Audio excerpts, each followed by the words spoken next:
화면에서 보신 것처럼 중국에서 백지를 들고 지금 방역 시위가 한참 있어서요. 또 공급망 우려나 우려들이 있고요.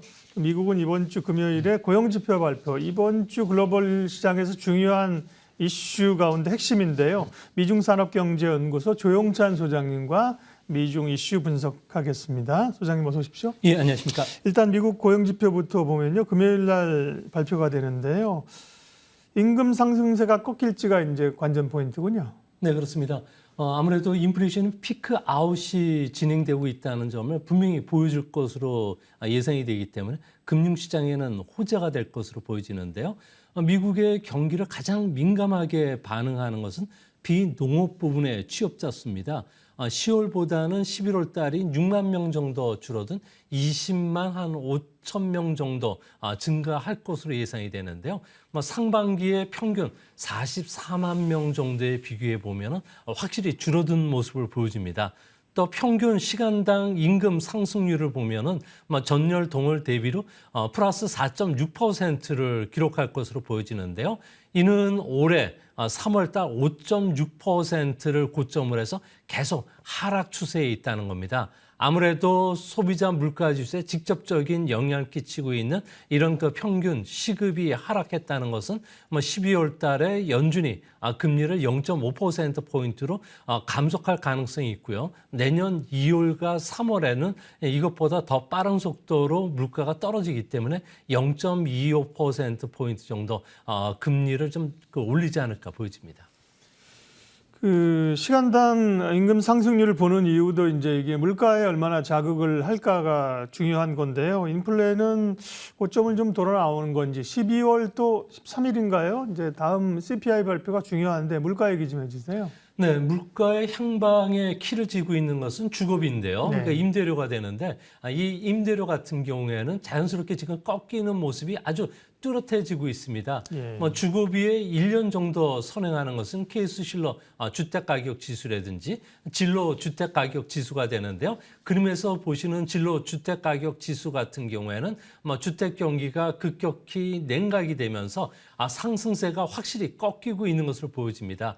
이제 월세가 이제 꺾기 시작하면 시차를 두고서 주거비뿐만 아니라 물가도 조만간에 피크 아웃이 될 것이라는 점을 보여주는데요.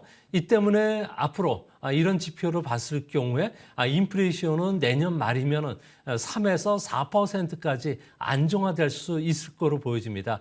다만 문제는 현재 장기 금리 같은 경우에는 이런 물가 상승 속도가 꺾이고 내년 1분기를 고점으로 금리 인상이 중단이 된다면은 달러 강세가 이제 멈추게 되고요. 원화 강세, 우리 증시로에서 외국 자금들이 유입될 수 있는 그런 분위기가 되기 때문에 내년도 우리 증시, 특히 그 연초 한 5일간의 주가에도 긍정적인 영향을 미치지 않을까 보여집니다. 네. 미국은 이제 소비의 비중이 60% 이상 넘기 때문에 내수 중심 경제 구조인데요. 연말에 블랙 프라이데이를 지금 지나가면서요. 연말 소비 시즌인데 별로 이제 경기에는 크게 도움은 좀 안 되는 분위기인 것 같습니다. 네, 그렇습니다. 올해는 나이키가 과잉 재고를 줄이기 위해서 운동화라든지 의류 같은 쪽에는 무려 60% 넘는 할인율을 적용을 했고요. 다른 소매 기업 같은 경우도 평균 32% 정도 할인을 해줬다고 합니다.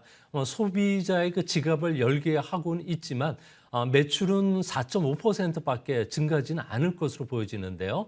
이는 그 물가 변동을 고려했을 경우에는 실질 소매 판매 같은 경우는 마이너스 1.2 정도에 불과하다고 합니다.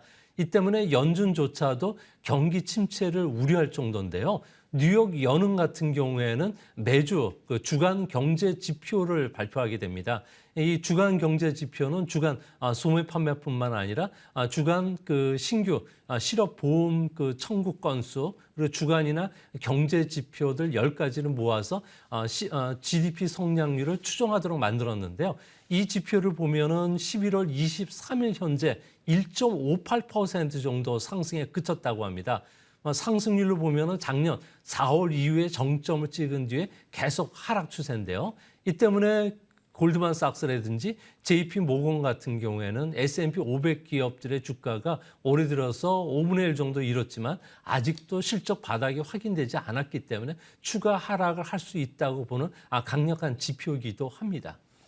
이번 주에 미국의 고용지표 그리고 12월 중순에 11월 소비자 물가지수 이어지는 FOMC 일정이 남아있는데 연말에 대한 기대감은 좀 미국이나 우리나 좀 낮아진 상황입니다. 연말장 미국 전망은 어떻게 하세요? 네, 비록 인플레이션이 피크아웃이 됐다지만 경기 침체까지는 막지는 못하는 그런 모습이기 때문에 네. 현재 그 약세장에 들어섰다고 판단되는 주가 수익 비율을 적용하면은 S&P 500 기업들 같은 경우에는 현재 3,600선을 고점으로 해서 3,800선까지 내년도에 하락할 수 있다는 이런 비관적인 보고서들이 많이 나오고 있는데요. 이를 강력하게 뒷받침하는 것은 올해 지금 6월 달 이후부터 2023년 예상 실적들이 빠르게 하향 조정되고 있고요. 3분기부터 매출액뿐만 아니라 주당 이익의 시장 예상치들이 상당히 좀 낮아지고 있다는 겁니다. 여기에 기술 부분과 관련해서는 경기 하락을 감안해서 기술 기업들이 대규모 고용 해고 움직임이 일어나는데요. 단기적으로는 경기 침체를 부추길 수가 있는 거고요. 또 내년도 기업 실적과 관련해서도 하향 조정이 계속되고 있기 때문에 그렇습니다. 다만 경기 회복과 관련해서는 좀 더 빨라질 경우에는 아무래도 이런 재무 개선 노력들이 주가를 V자형 반등을 가져올 가능성이 크다는 점에서 미국의 경기 침체가 얕고 빨리 끝난다면 내년도 미국 증시의 반등 속도도 빨라지지 않을까 보여집니다.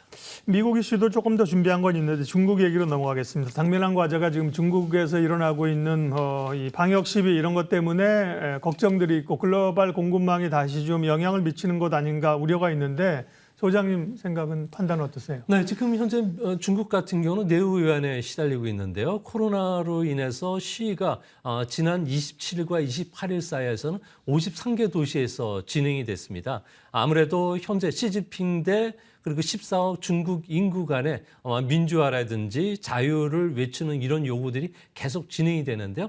중국 같은 경우는 외부적인 충격이 강하지만 내부 내용에는 상당히 취약한 구조를 갖고 있습니다. 이런 상태에서 코로나 감염자들이 지금 급증하고 있는데요. 하루에 3만 9천 명 정도가 되고 있고요. 11월 달에만 누적으로 45만 명이 넘는다고 합니다. 이 때문에 중국 정부 입장에서는 시위에 상관없이 다이나믹 제로 코로나 정책을 강화시킬 것으로 보여지는데요. 다이나믹 제로 코로나 정책이라는 것은 철저히 환자들을 격리시키고 지역도 격리시키고 또 신규 감염자가 제로가 될 때까지 신속하고 과학적이고 정밀한 방역 관리를 앞으로도 계속 하겠다는 겁니다. 이 때문에 중국에서는 베이징을 비롯해서 중고위 위험 지역에 있는 도시들이 무려 49개 정도 되고요. 4억 2천만 명 정도가 되는데 이들 지역 같은 경우에는 자동차 운전하는 사람들이 아무래도 운전을 지금 못하는 상태고 또 공장 가동률이 50%에서 30%까지 뚝뚝 떨어지고 있기 때문에 현재 중국의 글로벌 공급망 위기가 내년 3월 전일 때까지 계속 진행이 되지 않을까 보여지고요. 지금 그림에서 나타나는 것은 중국의 주요 정치 행사가 있은 뒤에는 코로나 환자들이 상당히 급증한 모습을 보여주고 있는데요. 내년 3월 전인대에도 이런 모습이 나타날 가능성이 크다는 점에서 내년도까지 글로벌 공급망 위기가 다시 언제든 재현될 수 있지 않나 이렇게 보여집니다. 그러면 이제 이런 영향들로 올해 중국 성장률은 어느 정도 예측이 되는 건가요? 조금 짧게 마무리해 주십시오. 네, 중국 같은 경우는 현재 백신 접종률이 지금 계속 떨어지고 있고요. 고령자를 중심으로 해서 코로나 확진자가 늘어나고 있는데요. 이로 인해서 학부모들은 학생들을 등교시키지를 않고 있고요. 또 젊은 세대들 같은 건 소비까지 하지를 않고 있다고 합니다. 이로 인해서 주택시장뿐만 아니라 소비, 생산이 모두 얼어붙는 빙하기에 들어갔는데요. 이 때문에 올해 아무리 낙관적으로 보더라도 중국의 성장률은 3.4%, 조금 비관적으로 보면 2.7에서 2.8%까지 떨어지지 않을까 보여집니다. 또 내년이 문제인데요. 내년도와 관련해서는 세계 그 경제 예측 기관들은 4%대 중반을 예측을 하고 있는데요. 아무래도 지준율을 낮추고 경기 부양을 높이기 위해서 인프라 정책을 추진하지만 이런 그 위에서 아래로 떨어지는 이런 정책 가지고 네. 중국 경제를 끌어올리기는 힘들지 않을까 보여집니다. 미중산업경제연구소 조용찬 소장님 함께했습니다. 고맙습니다. 네, 코스피는 2417선에서 움직이고 있습니다. 이슈앤뷰 오늘은 여기까지 하겠습니다. 함께해 주셔서 고맙습니다.